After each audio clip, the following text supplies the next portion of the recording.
This is just a sample of the audiobook. To get the complete audiobook, access the link posted in the first comment. "That doesn't sound like a school trivia night," said Mrs. Patty Ponder to Marie Antoinette. "That sounds like a riot." The cat didn't respond. She was dozing on the couch and found school trivia nights to be trivial. "Not interested, eh? Let them eat cake. Is that what you're thinking?" They do eat a lot of cake, don't they? All those cake stalls. Goodness me. Although I don't think any of the mothers ever actually eat them. They're all so sleek and skinny, aren't they? Like you. Marie Antoinette sneered at the compliment. The let them eat cake thing had grown old a long time ago, and she'd recently heard one of Mrs. Ponder's grandchildren say it was meant to be let them eat brioche, and also that Marie Antoinette never said it in the first place. Mrs. Ponder picked up her television remote and turned down the volume on Dancing with the Stars.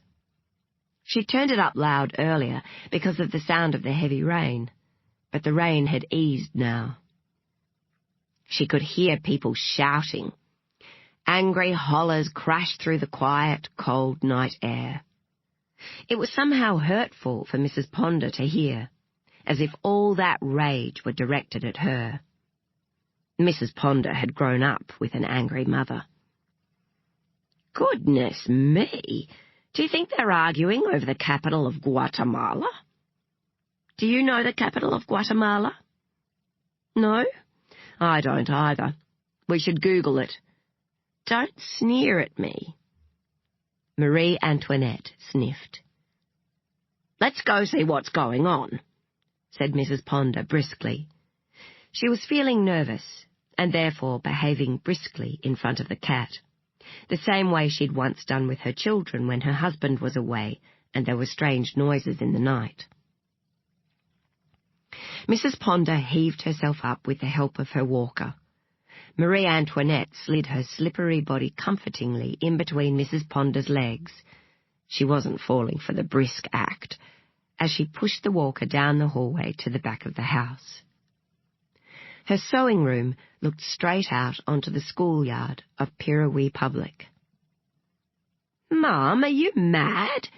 You can't live this close to a primary school," her daughter had said when she was first looking at buying the house. But Mrs. Ponder loved to hear the crazy babble of children's voices at intervals throughout the day, and she no longer drove, so she couldn't care less that the street was jammed with those giant truck-like cars they all drove these days, with women in big sunglasses leaning across their steering wheels to call out terribly urgent information about Harriet's ballet and Charlie's speech therapy. Mothers took their mothering so seriously now. Their frantic little faces, their busy little bottoms strutting into the school in their tight gym gear, ponytails swinging, eyes fixed on the mobile phones held in the palms of their hands like compasses. It made Mrs. Ponder laugh. Fondly, though. Her 3 daughters were exactly the same, and they were all so pretty. "How are you this morning?" she always called out if she was on the front porch with a cup of tea or watering the front garden as they went by. "Busy, Mrs. Ponder, frantic," they always called back, trotting along, yanking their children's arms.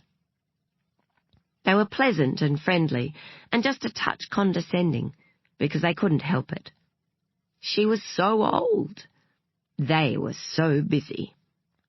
The fathers, and there were more and more of them doing the school run these days, were different. They rarely hurried, strolling past with a measured casualness. No big deal. All under control. That was the message. Mrs. Ponder chuckled fondly at them, too. But now it seemed the Pirawee Public parents were misbehaving. She got to the window and pushed aside the lace curtain. The school had recently paid for a window guard after a Year 3 boy's cricket ball had smashed the glass and nearly knocked out Marie Antoinette. A group of them had given her a hand-painted apology card, which she kept on her fridge. There was a 2-story sandstone building on the other side of the playground, with an event room on the second level and a big balcony with ocean views. Mrs. Ponder had been there for a few functions, a talk by a local historian, a lunch hosted by the Friends of the Library. It was quite a beautiful room. Sometimes ex-students had their wedding receptions there. That's where they'd be having the school trivia night. They were raising funds for smart boards, whatever they were. Mrs. Ponder had been invited as a matter of course. Her proximity to the school gave her a funny sort of honorary status, even though she'd never had a child or grandchild attend. She'd said no thank you to the school trivia night invitation. She thought school events without the children in attendance were pointless. The children had their weekly school assembly in the same room. Each Friday morning, Mrs. Ponder set herself up in the sewing room with a cup of English breakfast and a ginger nut biscuit. The sound of the children singing floating down from the second floor of the building always made her weep. She'd never believed in God, except when she heard children singing. There was no childish singing now.